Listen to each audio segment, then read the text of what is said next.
ঐতিহাসিক রমজান মাসের খাবার, এটা সবাই পছন্দ করেন খেতে। আমি জিলাপি খাই না আর সমর্থনও করি না। এখন কারো ভালো লাগতে পারে, যাদের মিষ্টি পছন্দ, যাদের মিষ্টি পছন্দ না তাদের ভালো নাও লাগতে পারে। ব্যক্তিগতভাবে জিলাপি দিয়ে মুড়ি এটা লাইক করি আসলে। আসলে ঐতিহাসিক রমজান মাসের খাবার, এটা সবাই পছন্দ করেন খেতে। আর এটা সব থেকে বেসিক একটা খাবার, মানে ইফতারিতে থাকে, তো এটা সবাই পছন্দ করে। আর আমারও মানে পার্সোনাল ওয়েতে ভালো লাগে।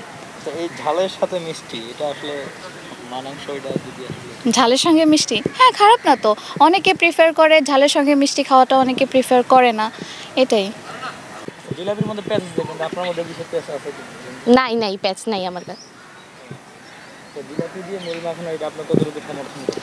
আমি জিলাপি খাই না আর সমর্থনও করি না। কেন খান না? জিলাপি তো সবাই খাই, এটা যার যার টেস্টের ম্যাটার করে। আমি তো খাই না, আমার পছন্দ না।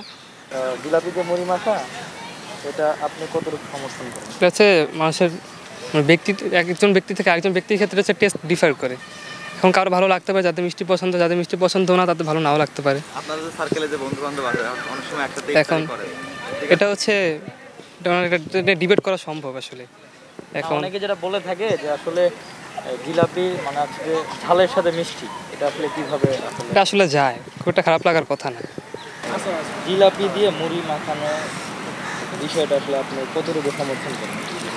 জি, আমি আসলে ব্যক্তিগতভাবে জিলাপি দিয়ে মুড়ি এটা লাইক করি আসলে। আর জানি অনেকে এটা নিয়ে কন্ট্রোভার্সি ক্রিয়েট করছে, অনেকে জিলাপি দিয়ে মুড়ি পছন্দ করে, আবার মুড়ি আবার আলাদা খেতেছে। না, আমার ক্ষেত্রে বিষয়টা হলো মানে আমি লাইক করি জিলাপির মুড়ি।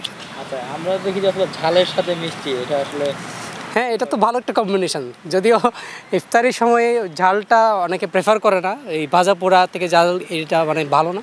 তবে এই যে মিক্সডটা খুবই মানে মজাদার করে তোলে, এই যে ঝাল আর মিষ্টি, এটা ভালো লাগে ইফতারের সময়, এটা আর কি বিষয়টা।